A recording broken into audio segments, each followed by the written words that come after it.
ప్రతి సంవత్సరం చైత్రమాసంలో శుక్లపక్షంలో వచ్చేటటువంటి నవమి శ్రీరామనవమి అన్న పేరుతో మనందరం పాటిస్తూ ఉంటాం.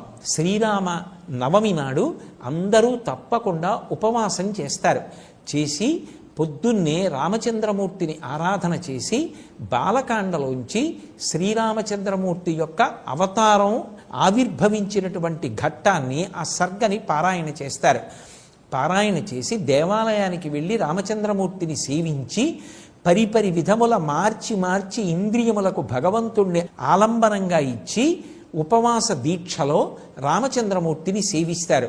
అంటే కన్నులతో కొంతసేపు రామచంద్రమూర్తి యొక్క రూపాన్ని చూడడం, చెవులతో రామచంద్రమూర్తి యొక్క కీర్తనాన్ని వినడం, చేతులతో రామచంద్రమూర్తిని సేవించడం, అలాగే నోటితో రామచంద్రమూర్తి యొక్క కీర్తిని భజించడం, అలా మార్చి ఇంద్రియములను రామచంద్రమూర్తి యొక్క సేవ యందు వినియోగిస్తారు. ఆ రోజంతా ఉపవాసం ఉండి శ్రీరామచంద్రమూర్తి యొక్క సేవ చేసి ఆ సాయంకాలం పట్టాభిషేక సర్గ చదువుతారు. కాస్త సంస్కృత భాషా పరిజ్ఞానం ఉన్నటువంటి పెద్దల్ని ఆహ్వానించి ఆ రోజు సాయంకాలం భక్తులందరూ కూర్చుని యుద్ధకాండలో పట్టాభిషేక సర్గ ఏది ఉందో ఆ సర్గలో మకుటధారణ అంటారు. అంటే ఆయనకి కిరీటం పెట్టినప్పుడు వశిష్ఠాది మహర్షులు వచ్చి ఆ కిరీటాన్ని అక్కడ ఉంచి పూజించి ఆయన తల మీద అలంకరించారు. ఆ ఘట్టాన్ని ఒకసారి చదివి వివరణ చేస్తారు. ఆ మకుటధారణ సర్గ చదువుతారు. అలాగే ఆంధ్రదేశంలో సీతారామ కళ్యాణం ప్రఖ్యాతి వహించింది.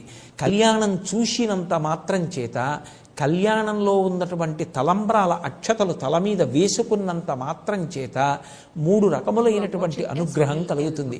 యజ్ఞం చెయ్యాలనేటటువంటి బుద్ధి కలిగి ఆ యజ్ఞం చేసినటువంటి కారణం చేత దేవతల యొక్క అనుగ్రహాన్ని పొంది తానే కాకుండా తాను తన చుట్టుపక్కల ఉన్నవారు సమాజము అంతా కూడా వర్ధిల్లుతుంది. అలాగే ఐశ్వర్యము బాగా పెరుగుతుంది. 3 సంతానము కలుగుతుంది. కళ్యాణము వలన పొందనటువంటి ప్రయోజనము లోకంలో ఉండదు. అన్ని ప్రయోజనములు పొందవచ్చు.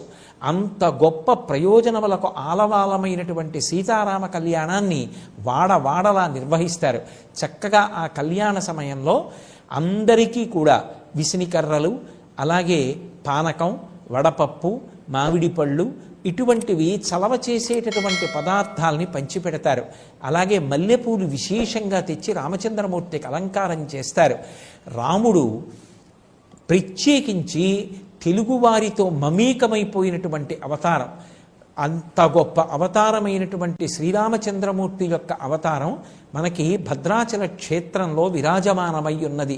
ఆ భద్రాద్రి చేసినటువంటి అద్భుతమైనటువంటి తపస్సు ఫలితంగా వామాంకస్థిత జానకీ పరిల సత్కోదండ దండంకరే చక్రం చోర్ధ్వకరేణ బాహుయుగలే శంఖం శరం దక్షిణే బిభ్రాణం జలజాతపత్రనయనం భద్రాద్రి మూర్ధ్ని స్థితం కేయూరాది విభూషితం రఘుపతిం సౌమిత్రియుక్తం భజే అని అపసవ్యముగా ఆయుధములను ధరించి లక్ష్మణ సీతా సమేతుడై రామచంద్ర ప్రభు భద్రాద్రి మీద వెలిశాడు.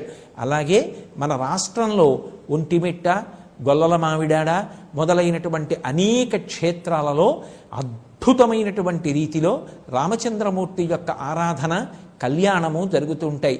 చక్కగా ఆ రోజున రామాలయానికి వెళ్ళి రామచంద్రమూర్తి యొక్క నామం చెప్పి రామకోటి వ్రాసి అందరూ కూడా తరించడానికి పరమ యోగ్యమైనటువంటి కాలం.